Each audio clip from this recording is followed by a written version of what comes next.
तेलंगाना में भारतीय जनता पार्टी के नेताओं के पास से करोड़ों रुपए बरामद हो रहे हैं। जी हां, मनुगोड में चुनाव होने वाला है और सैबराबाद पुलिस को सुमन रेड्डी और कोमाती रेड्डी सूर्य पवन रेड्डी से करोड़ों रुपए बरामद हुए हैं और दोनों ही भाजपा के जो कैंडिडेट हैं कोमाटी रेड्डी राजगोपाल रेड्डी के साथी माने जाते हैं। मगर हमारी खबर इससे भी बड़ी है। नमस्कार। क्या के चंद्रशेखर राव की तेलंगाना सरकार को गिराने में खुद प्रधानमंत्री नरेंद्र मोदी की रजामंदी थी? क्या तेलंगाना सरकार को गिराने के पीछे देश के गृह मंत्री अमित शाह और भारतीय जनता पार्टी BL संतोष एक अहम किरदार निभा रहे थे? दोस्तों, ये दावे सनसनीखेज हैं और ये दावे वहां की पार्टी TRS कर रही है और हैदराबाद पुलिस कर रही है। उन्होंने बाकायदा ऑडियो क्लिप्स जारी किए हैं जिसमें भारतीय जनता पार्टी के ब्रोकर्स, उनके दलाल TRS के 4 विधायकों के साथ बात कर रहे हैं और इस बातचीत में अमित शाह का नाम लिया जा रहा है, देश के प्रधानमंत्री का नाम लिया जा रहा है और भारतीय जनता पार्टी के नेता BL संतोष का नाम लिया जा रहा है। सबसे पहले दोस्तों, मैं एक एक करके इस पूरी खबर के पात्रों का परिचय आपसे कराना चाहूंगा। आपके स्क्रीन पर यह है देश के गृह मंत्री अमित शाह, आपकी स्क्रीन पर हैं BL संतोष। BL संतोष के बारे में इस पूरे ऑपरेशन में कहा जा रहा है कि जो ब्रोकर्स हैं या जो दलाल हैं बीजेपी के, वो TRS के विधायकों से बात कर रहे हैं और कह रहे हैं कि अगर आप बड़ी तादाद में अपने साथ विधायकों को ले आए तो हम आपको BL संतोष से मिलवा सकते हैं और काम हो सकता है। यही नहीं, यह भी कहा जा रहा है कि दिल्ली की आम आदमी पार्टी सरकार भी गिरने वाली है। उनके 43 विधायक अब हमारे साथ हैं। इस आंकड़े पर गौर कीजिए दोस्तों। इस पूरी बातचीत में 100 से 50 करोड़ रुपए देने की बात हो रही थी। मगर सबसे बड़ा सवाल, अगर यह ऑडियो रिकॉर्डिंग सही है तो भारतीय जनता पार्टी के लिए जबरदस्त शर्मिंदगी का सबब है। और ये ऑडियो रिकॉर्डिंग्स किसी और ने नहीं, वहां की सत्ताधारी पार्टी TRS ने और हैदराबाद की पुलिस ने जारी किए हैं। मैं आपको सबसे पहले बतलाना चाहूंगा दोस्तों, आखिर वो कौन से चेहरे हैं जो भारतीय जनता पार्टी की तरफ से बातचीत कर रहे थे। सबसे पहले दोस्तों, आपके स्क्रीन पर ये हैं नंद कुमार।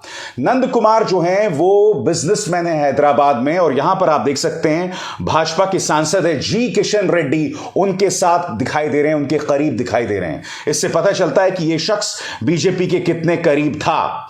अब इस चेहरे पर गौर कीजिए दोस्तों, ये हैं सतीश शर्मा। ये फरीदाबाद के पुरोहित हैं, वहां के पंडित हैं और यहां पर आप देख सकते हैं दोस्तों, वो दिखाई दे रहे हैं किसके साथ? मुख्यमंत्री आदित्यनाथ के साथ। अब देखिए दोस्तों, ये हैं D सिम्या जी। ये पीठाधिपति हैं तिरुपति मंदिर के और ये दिखाई दे रहे हैं राजनाथ सिंह के साथ, केंद्रीय मंत्री राजनाथ सिंह के साथ।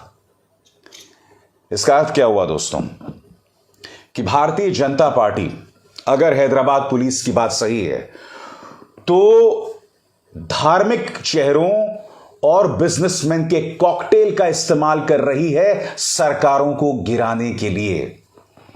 बात यहां रुकती नहीं है दोस्तों, मैं आपको बतलाना चाहूंगा कि आखिर वो कौन से TRS के विधायक हैं जिन पर निशाना साधा गया। सबसे पहले मैं आपको बतलाना चाहूंगा कि ये जो पूरी बातचीत हुई है, ये जो पूरी बैठक हुई है, वो TRS के विधायक रोहित रेड्डी के घर पर हुई है, उनके अपने फार्म हाउस में हुई है। मगर सबसे पहले मैं आपको बतलाना चाहूंगा कि आखिर वो कौन से 4 विधायक हैं जिन पर निशाना साधा जा रहा था। Number 1 G Balaraju, number 2 B Harshvardhan Reddy, number 3 RK Rao और नंबर 4 रोहित रेड्डी। रोहित रेड्डी के फार्म हाउस पर यह बैठक होती है दोस्तों। और अब मैं आपको वो बातचीत सुनवाना चाहता हूं जो हैदराबाद पुलिस ने जारी की है दोस्तों। सबसे पहले इस बातचीत में देखिए, भारतीय जनता पार्टी के ब्रोकर जो हैं वो कह रहे हैं TRS के विधायकों से कि इस ऑपरेशन में प्रधानमंत्री नरेंद्र मोदी की रजामंदी है, अमित शाह की रजामंदी है।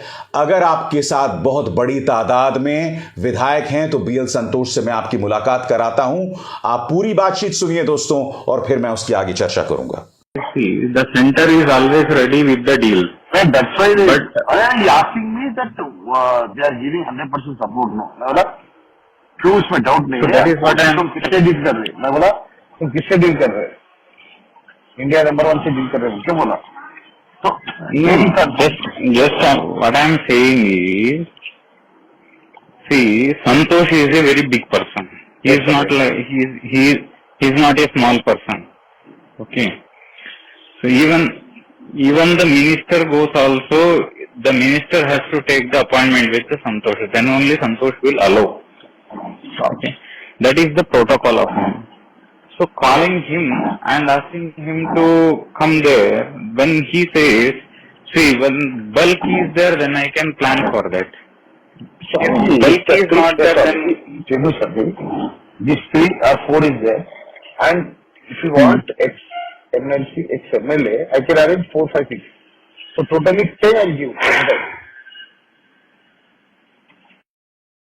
मैं फिर दोहरा दूं, अगर ये ऑडियो रिकॉर्डिंग सही है दोस्तों, तो ये कई चीजों की पुष्टि करती है। आपको याद होगा जब कर्नाटक में कांग्रेस और जनता दल की सरकार गिराई गई थी, तो उस वक्त पूर्व मुख्यमंत्री येदियुरप्पा की ढेरों ऑडियो रिकॉर्डिंग सामने आई थी। उसमें येदियुरप्पा कथित तौर पर अलेजेडली कह रहे थे कांग्रेस के विधायक से कि तुम आ जाओ हमारी पार्टी में, हम तुम्हें करोड़ों रुपए देंगे। फिर मत भूलिए, मध्य प्रदेश में भी ज्योतिरादित्य सिंधिया 22 विधायकों के साथ जो हैं वो शामिल हो जाते हैं बीजेपी में।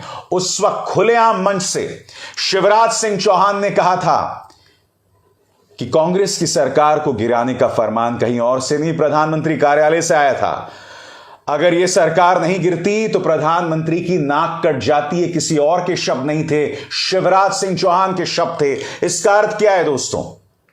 हर बड़े मामले में साफ तौर पर बीजेपी के बड़े बड़े नेताओं का नाम सामने आ रहा है। याद है आपको, झारखंड में 3 विधायक पकड़े जाते हैं, पश्चिम बंगाल में, और उस वक्त भी झारखंड के एक विधायक आरोप किस पर लगाते हैं? हेमंत बिस्व शर्मा जो कि असम के मुख्यमंत्री हैं। अब आरोप किस पर लग रहा है? बीएल संतोष पर, देश के गृह मंत्री अमित शाह पर। यही नहीं दोस्तों, इस बातचीत में आप सुनेंगे यह भी कहा जा रहा है कि दिल्ली की सरकार भी अब हमारे कब्जे में है, 43 विधायक अब हमारे कब्जे में हैं और वो सरकार भी कभी भी गिर सकती है। सुनिए क्या कहा जा रहा है। then we'll have the complete operations whatever they have, because apart from this we are getting the Delhi also. Okay, sir. We are having 43 numbers there, so that is also on the same route. We are operating in Delhi also, no? So he is having more. We have 43 there, so they will retain their membership. Okay. Then what we will do? I will be there on 26th. And so 26th, before you coming, take something. I know what. I have connected. I was already connected with that. In the morning itself, we had a 1-hour discussion with both the people. Shah and asking about that one. Payment, no? 100 days is okay. 100 days is okay for him only. Okay. That's different 50 days. मैं फिर दोहरा दूं दोस्तों, इसकी स्वतंत्र जांच कराने की जरूरत है। ये जो 3 चेहरे मैंने आपको दिखाया जो भाजपा के ब्रोकर्स थे, उनके दलाल थे, इनकी जांच होनी चाहिए। आखिर क्यों ये लोग टीआरएस के विधायकों को वो भरोसा दे रहे थे? यहां पर दोस्तों ये ऑडियो वीडियो सामने उभर कर आ रहा है, अब तक इस पर कोई चर्चा भी नहीं हो रही है। और भारतीय जनता पार्टी का एक काला इतिहास है सरकारें गिराने का। महाराष्ट्र को आप भूल गए? बताइए, यह बात सामने उभर कर आई थी कि कम से कम इस वक्त एकनाथ शिंदे के साथ 40 विधायक हैं, उनमें से कम आधा दर्जन से 10 विधायक ऐसे हैं जिन पर ईडी ने केस किए हुए थे। अब जब से वो एकनाथ शिंदे के साथ शामिल हो गए, ईडी ने तमाम केसेस हटा दिए हैं। यानी कि साम दाम दंड भेद के साथ ये लोग सरकारें गिराना चाहते हैं। और अब तो ये ऑडियो रिकॉर्डिंग सामने उभर कर आई हैं। बीएल संतोष जिसका नाम लिया जा रहा है वो पूरी तरह से खामोश है। सीधा सा सवाल, बीएल संतोष को किस बात का डर है? अपने ट्विटर टाइमलाइन पर आप सिर्फ और सिर्फ एक ट्रोल बने हुए हैं और यहां पर आप पर इतने गंभीर आरोप लगा रहे हैं। आपको सामने आना चाहिए, आपको अपना पक्ष रखना चाहिए। आपको जो तमाम आरोप हैं हैदराबाद पुलिस के और तेलंगाना सरकार के मंत्रियों के, उन्हें झूठा साबित करना चाहिए। और अगर आप ये बात करते हैं तो मैं आपको इस मंच पर जगह दूंगा, आपकी बात को रखूंगा। मगर भारतीय जनता पार्टी पूरी तरह से खामोश है। बीजेपी सिर्फ एक बात कह रही है दोस्तों, बीजेपी ये कह रही है कि तेलंगाना में जल्द उपचुनाव होने वाले हैं और ये पूरी साजिश के चंद्रशेखर राव ने रची है। उन्होंने इसे झूठ करार दिया है, मगर बीएल संतोष खामोश है। देश के गृह मंत्री खामोश है, मगर मैं फिर सवाल पूछना चाहता हूं, महाराष्ट्र में जब तख्ता पलट होता है तो नाम किसका आता है? देवेंद्र फडणवीस का नाम सामने आता है, अमित शाह का नाम सामने आता है। झारखंड में कोशिश होती है तो किसका नाम सामने आता है? हेमंत बिस्व शर्मा का नाम सामने आता है। और यह ना भूलें, महाराष्ट्र में भी जब एकनाथ शिंदे महाराष्ट्र छोड़े थे तो पहले वो गए थे गुजरात। गुजरात से वो कहां आए थे? असम। असम के मुख्यमंत्री कौन है? फिर ये चेहरा, हेमंत बिस्व शर्मा। वही चेहरे बार बार सामने उभर कर आ रहे हैं। भारतीय जनता पार्टी हर जगह सत्ता में है दोस्तों, और जाहिर सी बात है इस बात की जांच नहीं होगी, मगर बहुत जरूरी हो जाता है कि अगर इस देश में लोकतंत्र बना रहे तो इन मामलों की जड़ तक पहुंचा जाए। बहुत जरूरी हो जाता है।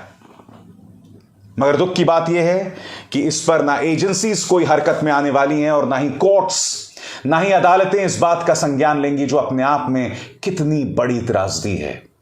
खुलेआम लोकतंत्र का मजाक उड़ रहा है दोस्तों, खुलेआम सरकारें गिराई जा रही हैं, खुलेआम सौदे हो रहे हैं, मगर इस पर कोई एक्शन नहीं ले रहा है। कोई मीडिया तक इस पर बात नहीं कर रही है। मैं दावे के साथ कह सकता हूं दोस्तों, अगर तेलंगाना में जो हो रहा है इस पर अगर मीडिया बात करता तो भारतीय जनता पार्टी पर दबाव बनता। मैंने अपने अन्य कार्यक्रमों में कहा है और फिर दोहराऊंगा, ये जो करोड़ों का आदान प्रदान हो रहा है कि 50 करोड़ दे दिए गए, 100 करोड़ दिए जाएंगे, ये पैसा कहां से आ रहा है बताइए? आपको याद होगा कुछ सालों पहले स्वर्गीय अरुण जेटली जब वित्त मंत्री थे तो वो एक स्कीम लेकर आए थे। वो स्कीम क्या थी? सीक्रेट इलेक्टोरल बॉन्ड्स, गुप्त चुनावी चंदा। वो चुनावी चंदा जिसमें देश के बिजनेसमैन अपना काला पैसा किसी भी पॉलिटिकल पार्टी को दान कर सकते थे। और बाद में एक पड़ताल के जरिए पता चला था कि सीक्रेट इलेक्टोरल बॉन्ड्स का 70 से 90% भाजपा की जेब में जाता है। वो पैसा जिसका कोई हिसाब नहीं है। बताइए, ऐसे में आपको क्या लगता है वो 50 करोड़, वो 100 करोड़ कहां से आ रहा है?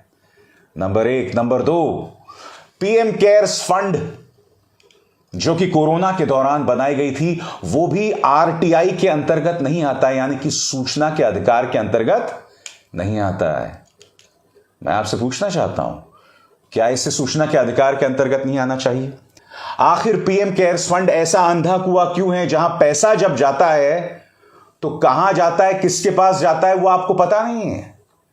ये सवाल बहुत लाजमी है, जरूरी है, इनके जवाब दिए जाने जरूरी है। मैंने आपको बाकायदा ऑडियो रिकॉर्डिंग सुनाई है जो हैदराबाद पुलिस ने जारी की है। भारतीय जनता पार्टी को इन ऑडियो रिकॉर्डिंग्स को गलत साबित करना चाहिए। गलत साबित करना तो दूर की बात, वो सामने आकर बोल भी नहीं रहे हैं। अभिसार शर्मा को दीजिए इजाजत। नमस्कार।